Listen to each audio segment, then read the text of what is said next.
ya mwisho kwa kusudi hili mwana wa Mungu alidhihirishwa ili azunguke kazi ya Ibilisi. Haleluya. Hasa kwenye somo la leo, kwa kusudi hili mwana wa Mungu alidhihirishwa ili apate kuzivunja kazi za Ibilisi. Wapendwa watu wa Mungu, ni vizuri kwanza tujue kabisa ya kwamba tunaishi kwenye dunia ambayo inatawaliwa na falme mbili kuu, na ufalme ni serikali ambayo ina kila idara. Ina idara ya ulinzi, ina idara ya mawasiliano, ina wizara ya vyakula, ina wizara ya afya, kuna wizara. Kama ambavyo serikali ya Tanzania ipo, ndivyo ambavyo dunia inaongozwa ama inatawaliwa na falme kuu mbili zenye wizara zote. Ukisema falme kwa Kiingereza ni kingdom, dominion. Sasa hizo falme ni ufalme wa shetani na ufalme wa Mungu. Ufalme wa Mungu una mfalme mkuu ambaye ni Mungu mwenyewe katika Utatu Mtakatifu.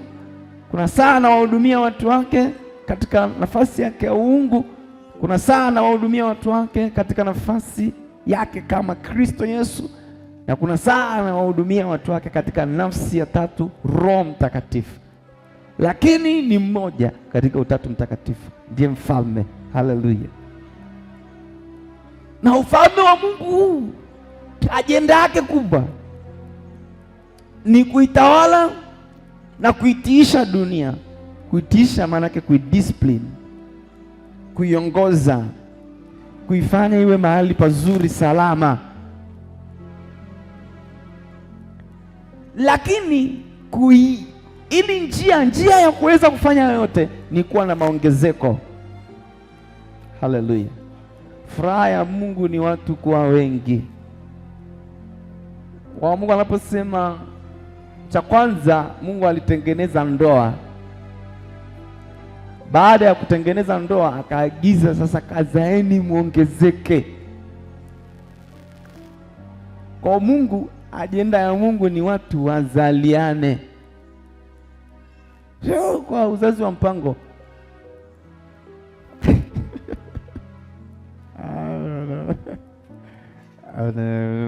Okay. Lakini furaha ya Mungu ni watu wafanyeje?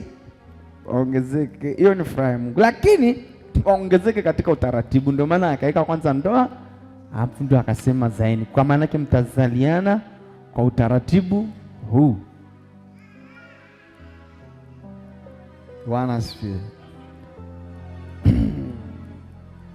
Sasa ili watu wazaliane, Mungu akaweka utaratibu wa chakula, watu wale vizuri, wanywe vizuri. Chakula kilikuwa ni bwerere, sio vya sasa hivi ya kununua.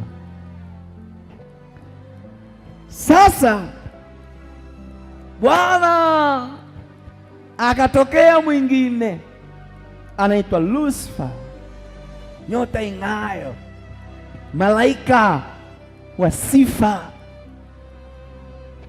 Lucifer bwana akasifiwa sana, akajiona bora. Ikafika mahali akaona, mbona kama hapa mbinguni mimi ndo ninaonekana wa maana kuliko wengine. Alikuwa anaonekana wa maana kwa sababu yani hapo mbinguni palikuwa panachangamka kwa sababu yake. Hapo mbinguni palikuwa pana furaha kwa sababu yake. Hapo mbinguni palikuwa pana noga kwa sababu ya uwepo wake. Unajua bwana, ukikaa mahali hata kanisa lenye mziki, waimbaji wazuri, inapigwa sifa nzuri, watu wanaimba, hilo kanisa bwana linajaga. Hilo kanisa watu wanakuaga na hamu, Jumapili itafika lini? Kwa nini? Kwa sababu katika kuimba na kusifu huwa kuna utukufu unashuka. Haleluya. Alafu mtu anasahau kwamba ana vikoba, yaani utajikuta amecheza mpaka uje ukumbuke una vikoba ni jioni. Kwa sababu gani? Mziki unachukua mawazo ya mtu, unauteka moyo wa mtu, unatengeneza burudani ndani ya mtu ambayo haina connection na mwili wake moja kwa moja. Bwana apewe sifa. Haleluya. Unajua kuna raha ambazo ili uzipate hizo raha lazima ziwe attached na mwili wako. Kwa mfano, kula ni raha na kula kinahusiana moja kwa moja na mwili wako. Kunywa, ulevi, wengine ni raha kwao, ulevi unahusiana moja kwa moja na miili yao. Kuna vitu vya kuondoa stress ambavyo ni raha vinahusiana moja kwa moja na mwili. Lakini mziki unakuta huko kule haukugusi wala hauli wala ufanyi, lakini unasikia raha. Hii ina maana ya kwamba mziki unamburudisha mtu kwa njia ya roho. Yaani mziki unaingia kwenye moyo, mziki unaingia kwenye roho ya mtu moja kwa moja. Ndio maana anaweza kufurahi japokuwa hajaula, anaweza kufurahi japokuwa hajaugusa, anaweza kufurahi japokuwa hajakumbatiana nao. Haleluya, haleluya, haleluya. Sasa huyu Lucifer aliteka mbingu, aliuteka kule mbinguni, maana furaha yote ya mbinguni kwa sababu ya uwepo wake. Akili yake kamwambia, kwa sifa zote hizi ulizonazo, hivi unajua wewe ndio ulitakiwa uwe Mungu. Kwa sababu akicheki Mungu yuko tu pale na yeye anafurahi. Lakini angalia, yeye ndo anatoa milio yote, ndo anatoa vinanda vyote, ndo anatoa burudani yote. Akiangalia watu wote wanaocheza na kufurahi, anajua mimi ndo nasababisha. Kwa hiyo akajiona mimi ni bora kuliko hata huyo mheshimiwa aliyekaa hapa. Akaanza kuunda serikali yake. Akaanza kulobilobi malaika, bwana tupindue, mimi nataka nichukue nchi. Hii mambo ya mapinduzi haijaanzia hapa, imeanzia huko mbinguni. Haleluya. Yaani ukiona nyumbani mke wako anataka kukupindua, anataka kukukalia, haijaanza leo. Imeanza kuanzia kule mbinguni. Unapoona mtu anataka kumpindua diwani awe diwani, haijaanza leo. Unapoona mtu anawania nafasi hata kwa kuua, haijaanza leo.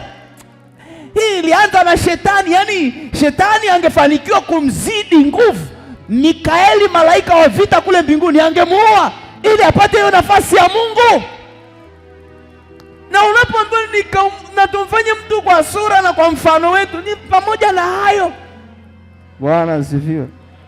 Sasa shetani, unajua sisi natakiwa tumshinde shetani. Haleluya. Natakiwa tumshinde shetani. Kwa nini tumshinde shetani? Kwa sababu character by nature, shetani hajui vita. Haleluya. Ngoja nifafanue vizuri. Shetani kwa asili hajui vita, kwa sababu hakuumbwa ama hakufanywa kwa ajili ya vita. Kwa asili shetani yeye anajua burudani. Ukisikia mwalimu wa kwaya ni mzinzi, unashangaa nini? Haujanielewa? Haujanielewa? Ukisikia tabia za ajabu ajabu za waimbaji, za wanamuziki, za wapiga vyombo, usishangae, kwa sababu wanatumikia kitengo ambacho ni cha Ibilisi.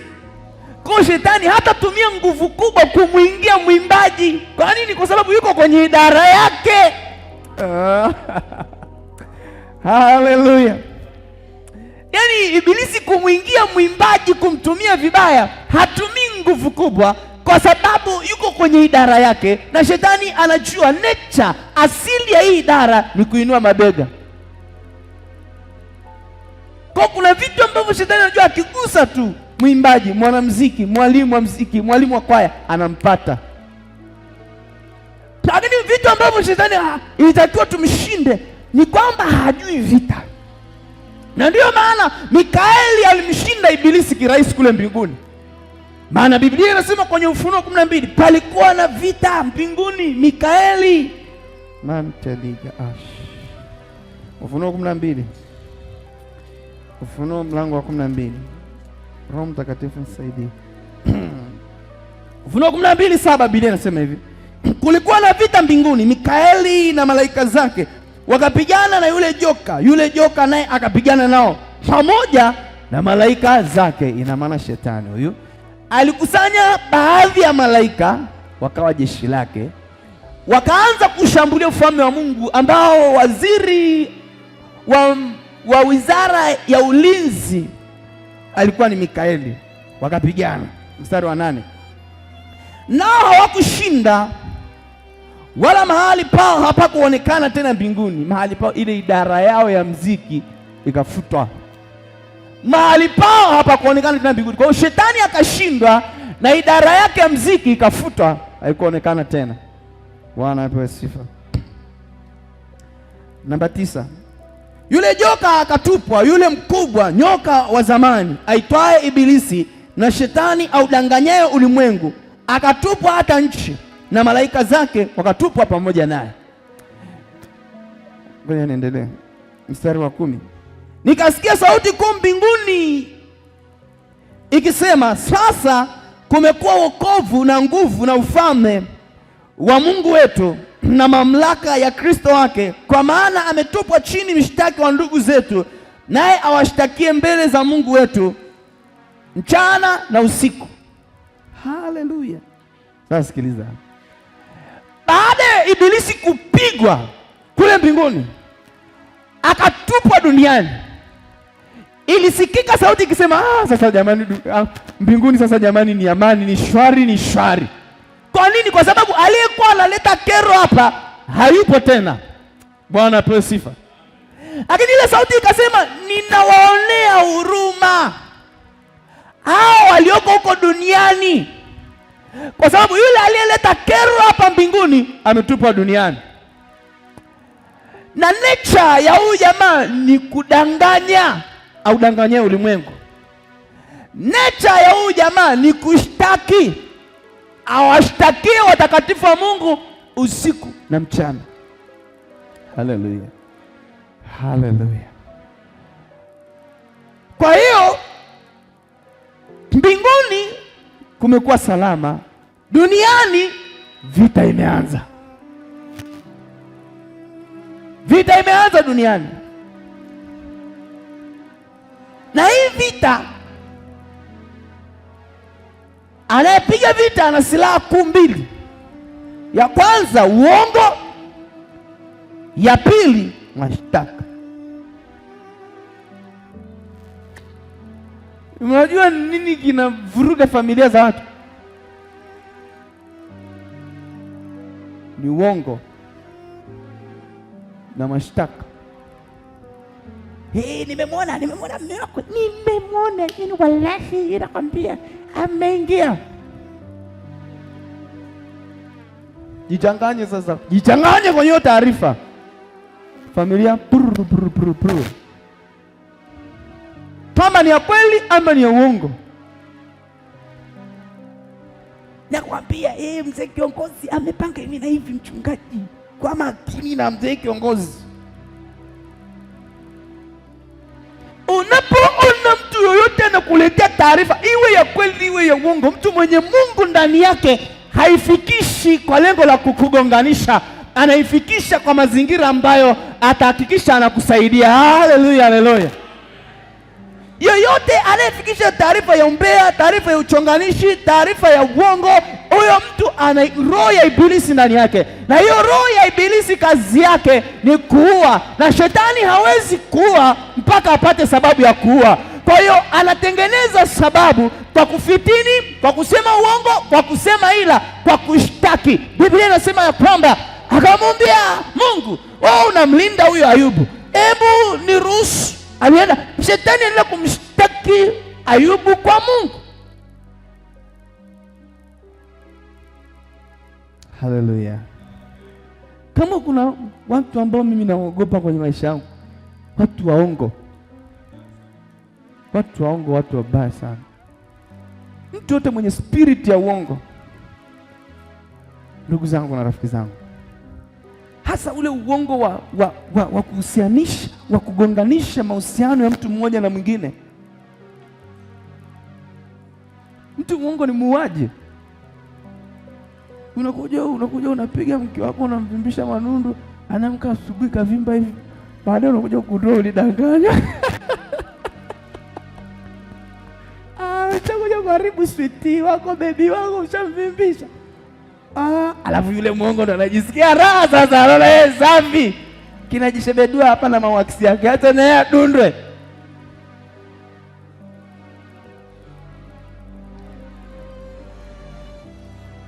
Washtaka kushtaki mtu anayependa kesi.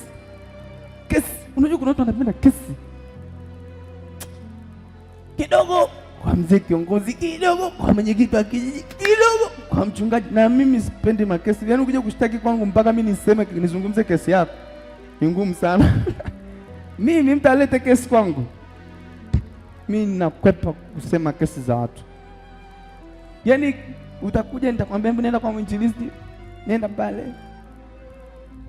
Kwanza kesi zinaleta stress. Hata wewe unayesuluhisha mwenyewe unakuvuruga akili yako.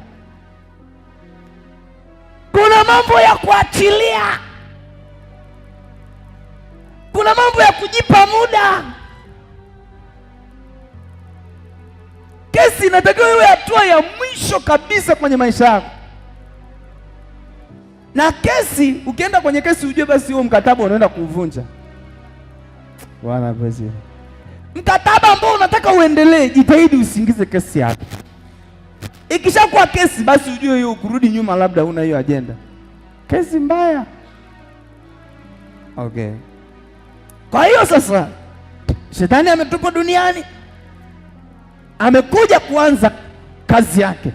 Kazi kuu ya Ibilisi ni kuua. Bwana asifiwe. Keni Ibilisi kazi yake ni mauti. Aone ndoa ya mtu mmoja imekufa, aone wanahangaika kama watu wengine wanaohangaika, aone uchumi wa mtu mmoja umekufa, afurahi kumwona naombaomba kama watu wengine wanavyoomba, aone kanisa limekufa, aone kwaya imekufa, aone jumuiya imekufa, aone serikali imekufa. Furaha ya Shetani ni vitu vife bwana. Vitu vikifa kuzimu wanashangilia. Fuatilia wachawi, raha yao ni watu wafe tu, vitu vife. Unajenga, ikifika hapo kwenye leta ifie hapo, ndio raha ya kuzimu. Yaani Shetani na hao mawakala wake wachawi, hata kitoyo kile cha dazi, yaani atataka kinoku engine tu, kife tu. Sijui kama mnanielewa ndugu zangu na rafiki zangu. Raha ya Shetani ni kife, kila kitu kife. Shetani hataki kuona ustawi wa mtu yote. Furaha ya Shetani ni msiba, yaani aone watu wamekaa hivi masaa. Na katika kitu ambacho tunataka tupambane nacho ni pozi la huzuni. Kataa. Hata upite kwenye magumu na namna gani, wewe koma, onyesha tabasamu, onyesha furaha, onyesha uchangamfu. Mwambie Shetani bado niko hai. Haleluya, haleluya. Na hii ndio silaha ambayo aliitumia Ayubu. Wakamletea taarifa. Sikiliza, Ayubu alipoambiwa vyote vimekufa na ng'ombe zimetekwa na nini, walipoleta taarifa, Mungu alikuwa anaangalia, Shetani alikuwa anaangalia. Huyu jamaa anajibuje? Akasema hivi vitu mimi nilitoka kwa mama yangu, sikutoka na nguo wala chochote, nilikuja uchi. Na nina uhakika hata nikirudi kwake nitarudi tu uchi vile vile. Na hivi vitu vyote ni Bwana alinipa. Kwa hiyo basi Bwana alinipa na ameamua kuchukua vitu vyake alivyonipa. Bwana alitoa na Bwana ametoa. Sijui alipata wapi ile hekima, maana hakujua kwamba ni Mungu amechukua. Lakini alisema Bwana aliyenipa ni Bwana ametoa. Nitaendelea kulibariki jina la Bwana. Haleluya, haleluya, haleluya. Waliporudi mezani kujadiliana, kupeana mrejesho, Mungu alionekana ni mshindi. Akamwambia, si nilikwambia huyu ni wa kwangu? Hata kwenye shida ananisifu, hata kwenye tabu bado ananitukuza, hata kwenye mauti bado ananisifia mimi. Haleluya. Na tunaposema ya kwamba kwa kusudi ili mwana wa Mungu alidhihirishwa ili azivunje kazi za Shetani, kazi ya kwanza ni kumtangazia Ibilisi ushindi hata katikati ya mazingira ambayo inaonekana umeshindwa. Haleluya, haleluya. Kutangaza uzima hata kama unaona hali ya mauti imekukabili. kutangaza utajiri hata kama umaskini unakung'ang'ania. Wewe ishi kama mtu mwenye amani hata kama unaishi katikati ya mazingira ya kupigwa vita. Haleluya! Maana Biblia inasema aonavyo mtu nafsini mwake ndivyo alivyo. Ukijiona unakufa kufa utakufa. Ukijiona uko hai utaishi. Haleluya! Kwa hiyo ndugu zangu, ametupwa duniani nani? Ibilisi. Mwenye sifa gani? Ya kudanganya na kuishtaki.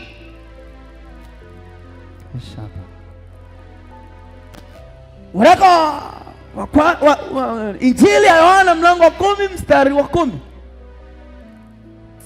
Injili ya Yohana 10:10, Biblia inasema hivi: mwivi haji ila aibe na kuchinja na kuharibu. Mimi nalikuja ili wawe na uzima, kisha wawe nao tele. Haleluya! Unasikia? Yohana anatamka mafunuo kuhusu Ibilisi. Ibilisi ni mwizi na anakuja kwa lengo hili la kuiba. Kuiba ni kufanyaje? Kukutoa kwenye uwepo wa Mungu, kukutoa kanisani. Ukiwa kwenye uwepo wa Mungu utahudumiwa na Mungu. Haleluya! Lema shida. Ngoja nikupe ushuhuda. Mimi nimekaa muda sijaenda kanisani kwenye maombi pale. Nikaenda. Nilivyoenda siku ya kwanza, nilivyoenda Roho wa Mungu akanisemesha. Kuna wamama pale wananisaidiaga kwenye maombi, na mara nyingine moyo wangu unamtumainia Mungu kupitia wao. Huwa naamini Mungu amewapa mzigo wa kuniombea. Ile siku niko pale naomba, nikagundua mmoja wao ana siku kadhaa hajaja kwenye maombi, na Roho wa Mungu akanisemesha kwamba yule hayuko salama. Roho wa Mungu akanisemesha huyu mama hayuko salama. Namuuliza Mungu nini? Nikasikia kitu kinaniambia amevamiwa na roho fulani ya mauti, na hapo alipo amekata tamaa, anajisukuma. Asa mimi sikuwa na vibe la kudili naye, nikaendelea na maombi yangu. Nilipofika pale mwisho nikamwambia kuna mwana maombi mmoja hapa, Mungu amenisemesha kwamba ana hali ya kukata tamaa. Nikaongea, niliweza kuongea, nikamaliza, nikaondoka zangu. Nilipoondoka akanifuata, akaniletea story nyingine. Nikamwambia hebu acha hizo story unazoniambia. Nikamwambia yule mtu Mungu aliniambia, nikasema pale madhabahuni ni wewe. Afu ni mjanja. Nasema ni mjanja kwa sababu mimi sipendi mtu anayetolewa unabii afu nakubali ndio. Ukikutana na nabii mwenye tabia kuoshea watu atakuoshea. Yule mama akanikataa. Akaniambia mimi lakini niko sawa. Sijui tena. Akanikataa akasema mimi mbona sina shida. Kaleta swaga zake. Nikamwambia sawa, kama una shida lakini ndivyo Mungu alivyoniambia. Nikamwambia kama una shida basi tuendelee na wewe kwako. Akanieleza changamoto zake nyingine tofauti. Afu pale mwisho akasema lakini kama Bwana amekwambia basi niombee. Alonyenyekevu akapiga magoti. Unajua nimeombea kidogo hivi. Pa! Yule mtu tunasaidianaga kutoa mapepo akaanguka. Sasa bahati mbaya sana tuko wawili tu. Sasa naanza kutoa simu nipigie rafiki zake. Niambie mbu mmoja arudi. Hangaika kupigia simu hapo, simu haziti, simu huyo apokee. Bahati nzuri akazinduka akaamka. Alivyoamka sikuwa na story naye, nikamwambia wewe nenda, tutaonana kesho. Kesho yake nikamwombea mpaka akafunguliwa. Hoja yangu ya msingi ni hii: mwivi haji ila aibe. Unapokuja kanisani, unapojituma kwenye mambo ya Mungu, unajiwekea ulinzi mkubwa ambao kuzimu wanaishia kukumezea mate, lakini wanashindwa kuingia kukuvuruga. Haleluya! Haujanielewa, acha nirudie vizuri. Maandiko yanasema ya kwamba shetani Shetani akamwambia, wewe unajivunia huyu Ayubu, lakini ni kwa sababu umemzunguka kila mahali. Kwenye ng'ombe zake umemzunguka, kwenye punda zake umemzunguka, watoto wake umemzunguka. Shetani kumbe alimmezea mate Ayubu kwa muda mrefu, lakini akitaka kuingia anashindwa, maana anakuta amezungukwa, maana ni mcha Mungu. Haleluya, haleluya. Inaongea na msharika mmoja mahali hapa ambaye ni mcha Mungu. Kuna moto umekuzunguka, ni vile tu hauoni. Sadaka zako unazotoa, kuna malaika umekuzunguka, ni vile tu hauoni. Tumezungukwa na Bwana. Haleluya. Asa shetani hawezi kukufanya kitu chochote mpaka akutoe kwenye uzio ambao wewe hauoni, lakini wachawi wakija wanauona. Wewe hauoni, lakini wakikwendea kwa waganga wanakwambia unajua kuna watu wanaenda kwa waganga kutushtaki. Mtu anaenda kwa mganga anasema nini? Mimi nataka tu kwa kweli maviazi yake ungue. Mpaka jana alinicheka sana, anaringa sana hapa mtaani. Mashtaka yamepelekwa wapi? Kwa waganga wa kienyeji. Asa mganga anacheza tunguri zake pingiri pingiri pingiri pingiri pingiri pingiri pingiri. Anamwambia huyu mtu ni hatari sana, inaonekana mizimu ya huko kwao imemzunguka. Lakini mganga ni mjanja, ameona yule mtu amezungukwa na nguvu za Mungu, lakini hawezi kusema amezungukwa na nguvu za Mungu. Anamwambia kwamba naona uchawi wake ni mkubwa kuliko wa kwetu. Haleluya, haleluya, haleluya.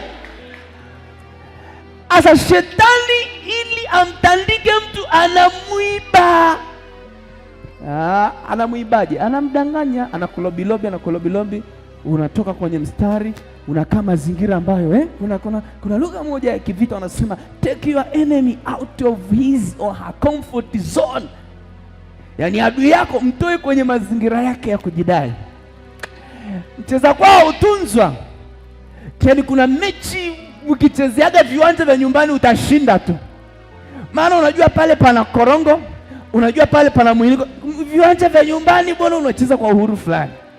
Asa shetani ili akutandike anakutoa viwanja vya nyumbani kwenu, ambapo ni kanisani, ni fellowship, ni program zako za kumtolea Mungu sadaka, anazitoa alafu anakuweka mazingira ambayo anaweza kukupiga. Kama hujanielewa, Biblia inasema hivi.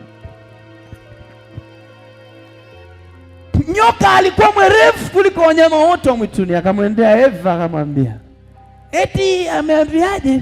Ametuambia tunaweza kula miti yote, lakini huwa katikati tusikule. Ambia amedanganywa, mkila mtafanana na yeye. Shetani audanganyaye ulimwengu anamdanganya Eva. Eva akala. Eva naye akaona nife mwenyewe, acha huyu mwanaume naye tufe pamoja. Wanawake jamani. Eva, unajua bila sema walipokula lile tunda walijiona wako uchi, si ndio? Alafu hatujaambiwa kwamba Adam na Eva walikuwa mbali gani. Inawezekana ilikuwa ni hapa labda na kule Ngare au Sanya. Inawezekana Eva alipiga tunda hapa Ngare, alafu labda Adamu yuko Sanya. Mpaka afike Sanya hujajiona mambo huko uchi. Kwa hiyo Eva alikaza roho, yaani alipokula tunda alijiona yuko uchi. Akasema hapana, koma na kaza hivi mpaka jamaa naye ale ndio tujione wote tuko uchi. Tuachane na hizo story. Kwa hiyo adhabu ikatokea, wakaondolewa wote kwenye bustani, wakatupwa nje. Maana yake nini? Wameshaondolewa kwenye eneo lao ambalo lilikuwa ni salama. Haleluya, haleluya. Kwa hiyo wameondolewa mahali ambapo chakula kilikuwa cha uhakika, wameondolewa mahali ambapo palikuwa ni salama, wameondolewa mahali ambapo palikuwa pana utukufu wa Mungu kiasi kwamba hata nguo zao walikuwa wanajiona tu sawa. Wametolewa nje mahali ambapo sio salama. Kwa hiyo huko shetani kuwapiga ni rahisi. Kwa kusudi hilo mwana wa Mungu alidhihirishwa ili azivunje kazi za shetani. Kazi gani? Ya kuiba, ili kwenda kuwachinja watu wa Mungu. kuwaiba kanisani ambapo wana ulinzi wa Mungu, wakawachinjie huko kwenye madanguro. Kuwaiba kwenye fellowship, mahali ambapo wanautafuta uso wa Mungu, wanapata neema ya Mungu, wakawaulie huko kwenye kukimbizana ambako hakuna usalama. 2026, hakikisha hakuna anayeweza kukutoa kwenye uwepo wa Bwana. Hakuna anayeweza kukuhamisha kanisani. Hakuna anayeweza kukuzuia kwenda kuabudu jumuiya. Hayupo anayeweza kukuzuia kuamka usiku kuomba. Kisiwepo kitu chochote cha kukutoa uweponi mwa Bwana, maana uweponi mwa Bwana ndipo penye salama yako. Haleluya, haleluya. Magonjwa yasikutoe, michango isikutoe, kusemwa vibaya kusikutoe, kunung'unikiwa kusikutoe, na kuanguka kusikutoe, maana Biblia inasema usifurahi juu yangu, adui yangu kapo mimi nitasimama tena, hata nikianguka mara 7 nitainuka tena, na niwapo gizani Bwana atakuwa nuru yangu. Haleluya, haleluya. Isiwepo sababu yoyote ya kukuhamisha kwa Bwana, isiwepo, na isiwepo chochote cha kurudisha spidi yako nyuma. Usirudi nyuma katika jambo lolote la Mungu. Haleluya. Nana kama wimbo unasema, heri siku moja mbele zako kuliko miaka 1000 mbali na wewe, Yesu, uvuna msaada wangu tatoka kwako. Haleluya. Unafahamu hivyo? Ewe Bwana wa majeshi, ninapenda kukaa nawe. Hata mujui, na mimi namaliza kwa sababu tuna mkutano mkuu. Haleluya. Yaani Biblia inasema siku moja uweponi mwa Bwana heri kuliko miaka 1000 mbali na Bwana. Haleluya. Sasa nataka Biblia inasema hivi, kazi kubwa ya Ibilisi tumesema ni kuua, lakini Yesu alidhihirishwa ili apate kuziharibu kazi za Ibilisi. Sasa ni kitu gani kikubwa ambacho Yesu alikifanya? Kitu kikubwa ambacho Yesu alikifanya ni kuleta uzima. Haleluya.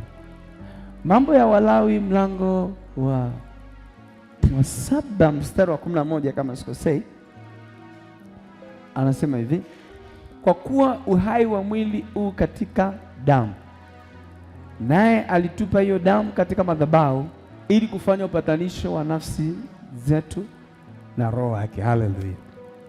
Kwa njia ya kurudisha uhai ulioibiwa ilikuwa ni kulipa gharama ya sadaka ya damu, ambayo hiyo damu imebeba uhai, na Yesu alitoa damu yake msalabani ili kutupatanisha na Mungu ambaye tumetengwa mbali na yeye. Tumetengwa mbali na Mungu kwa njia gani? Kwa njia ya dhambi. Haleluya. Kwa hiyo njia nzuri ya kumshinda shetani ni kudili na dhambi ambazo zinatutenga mbali na Mungu, ama nguvu ya kuweza kuzishinda ni Kristo Yesu kupitia damu yake. Haleluya. Biblia inasema ya kwamba mbinguni shetani hayupo tena, yuko duniani na ole wa dunia. Lakini mstari wa 11 katika ile kitabu cha Ufunuo mlango wa 12, Mungu anatupa njia ya kumshinda shetani. Biblia inasema nao wakamshinda kwa damu ya mwana-kondoo na kwa maneno ya ushuhuda wao, ambao hawakupenda maisha yao hata kufa. Haleluya, haleluya! Nao wakamshinda kwa damu ya mwana-kondoo. Nimejifunza, nimefuatilia kupitia watu mbalimbali ambao walifanya kazi za kichawi wakaacha, na walifanya kazi za kiganga wakaacha. Katika mambo niliyogundua, jambo la kwanza, kila siku wanakaa vikao wachawi na waganga. Waganga ni wachawi tu kama wachawi wengine. Kwa hiyo wanakaa kikao kupeana taarifa na kupokea mashtaka. Kwa wachawi wakikaa vikao wanasema, bwana, pale mtaani kwetu kuna yule baba nani anaringa sana, amenunua kigari chake na nyumba amejenga pale. Ni mchawi huyo, anashtaki kwa yule mkuu wao. Kikao kinauliza, tumfanyeje? Huyo bwana, hiyo nyumba kwanza ishie hapo hapo, na hilo gari analoringa nalo ipate ajali. Nani akafanya hiyo kazi? Yule baba ni mtu wa maombi. Hebu tunaomba atumwe mtu mwenye nguvu kidogo. Anatumwa. Akitumwa anaambiwa, hii kazi utaiweza mpaka utoe kafara. Anapangiwa kama ni kafara ya kuku au ya mbuzi. Nisikiliza, mchawi mmoja ambaye alikuwa anaenda kumloga mtumishi wa Mungu mkubwa sana, akaambiwa, ili ufanikiwe kumpata huyu mtumishi, inabidi utoe mtoto wako. Wachawi wana mambo ya kipuuzi sana. Yaani wewe unaua mtoto wako kisa tu mchungaji Tarimo umpendi, alafu hujui kwamba pia mchungaji Tarimo ana neema ya Mungu. Yaani hata ukiua mtoto wako, sikiliza nikwambie kitu, katika kufuatilia vita vya kiroho, mimi nimegundua hakuna mwenye nguvu ya kumshinda shetani. Hayupo. Hayupo. Hayupo. Kwa viwango ambavyo ibilisi anatufuatilia na mikakati anayofanya kumshinda, ni Mungu peke yake. Haleluya, haleluya! Ingekuwa sivyo wangetumaliza. Ingekuwa sivyo, na uhakikishia mimi nisingekuwa nahubiria hapa leo. Lakini iko neema ya Mungu ambayo inawapambania watu wake walioamua kumtegemea na kumtumainia yeye. Hata anapokuja adui mwenye nguvu kuliko wewe, anakutana na nguvu ya Mungu isiyoshindwa na jambo lolote. Haleluya! Asa wale watu bwana wanatoa sadaka. Sikizeni nikwambie kitu, hayupo mtu anayekuja kukuchawia bila kutoa kafara. Hayupo. Hayupo mtu anayekwendea kwa mganga ili kukuvuruga bila kutoa kafara. Hayupo. Huyo mtu hayupo. Jirani yako ameenda kwa mganga, ameingiwa na matamatama ya kijinga, anataka kukupiga kwa kensa au kwa ugonjwa wowote. Akienda kwa mganga, mganga atamwambia leta mbuzi. Wewe tu ndo unataka kupona bure bure. Ni wewe tu unataka kupona bure bure. Wewe tu ndo unataka kufanikiwa bure bure. Hiyo kitu haipo. Tunasimama na damu ya Yesu, lakini na sadaka zetu kwa Bwana. Haleluya, haleluya. 2026 kwa kusudi hili Bwana wa Mungu alidhihirisha ili apate kuzivunja kazi za shetani. Biblia inasema, nao wakamshinda kwa damu ya mwana-kondoo inayopita damu za kuku, kwa damu ya mwana-kondoo inayopita damu za mbuzi, kwa damu ya mwana-kondoo inayopita damu za albino, kwa damu ya mwana-kondoo inayopita damu za watoto wachanga, kwa damu ya mwana-kondoo inayopita kafara ya mimba zilizoharibika. Wakamshinda kwa damu ya mwana-kondoo na kwa maneno ya ushuhuda wao. Haleluya! Kwa hiyo tuna hii silaha ambayo ni ya kiroho, kwa sababu hiyo damu hatuna. Lakini maandiko yanasema kwa kadiri tunavyokiri hiyo damu ya Yesu kwenye ulimwengu wa roho, inaachiliwa, inaonekana na ubichi wake. Haleluya, haleluya! Ukikiri damu ya Yesu, akija wanakuta damu mbichi. Siku moja niko na maombi yangu ya muda mrefu, na maombi ya muda mrefu nimefunga, nimejifungia pale chumbani. Akaja dada mmoja. Kwanza kabla ya dada, nikawa nimejiegemeza kwenye sofa, nimelala mchana. Sijalala kama nimepumzika hivi, nimefunga muda mrefu, kwa nimechoka, hata kuomba siwezi na usingizi sina, maana na muda sijala na kunywa uji tu siku 8. Nikawa nimechoka, nimekaa hivi, nikapelekwa kwenye maono, nikaona nimepata ajali mbaya pale Moshi Kiboroloni, eneo fulani hivi, gari pingiri pa. Nikashtuka, nikasema shindwa kwa jina la Yesu. Nimechoka, siwezi hata kuomba. Nikapumzika tena, nikaonyeshwa pale kwa Chaurome, napita na pikipiki pale, nimepigwa niliposhtuka, nasema hii kitu sio ya kawaida. Nikasema kwa jina la Yesu nakataa ajali, nyamfunika. Nikawa nasukumwa kumwombea mama. Jioni imefika, kesho yake asubuhi imefika, mama ananiambia anipigia simu, ananiambia tumepata ajali mbaya jana, kina pikipiki, nilikuwa na dada yako. Dada anaitwa Dastela. Akaambia Mungu wa ajabu, mimi sijaumia popote, ila dada amelazwa niko KCMC. Ikapita mchana wake, ikapita nafikiri kama siku 3, ndio akaja huyo dada. Sasa nimejifungia pale ndani, ni tinted, watu wakija wakibisha hodi mimi nawaona, lakini sifungui na siitiki. Lakini alipokuja yule dada, ni kitu kinaniambia tumfungulie. Nikamfungulia. Nilipomfungulia, alivyoingia tu hivi, amekaa tu hivi, Mungu akawa ananiambia vitu vyote vilivyomleta. Nikamwambia wewe sio mtu mwema. Nikamwambia hujaja kwa nia njema. Nikaanza kumwambia mambo yake, nikamwambia alafu kwa nini umekusudia mabaya juu yangu? Ile nimwambia tu hivi, akashtuka, akaanza kunihadisia. Akaniambia kwamba tumetumwa tukukatisha ya maombi yako. Kwa hiyo tukaambiwa kwamba tukikusababishia matatizo nyumbani utaacha kuomba. Tulienda tumsababishie mamako ajali, tukakuta pale mahali pana damu, tukashindwa, ikatokea ajali, lakini hatukufanikiwa tulichokuwa tumepangwa.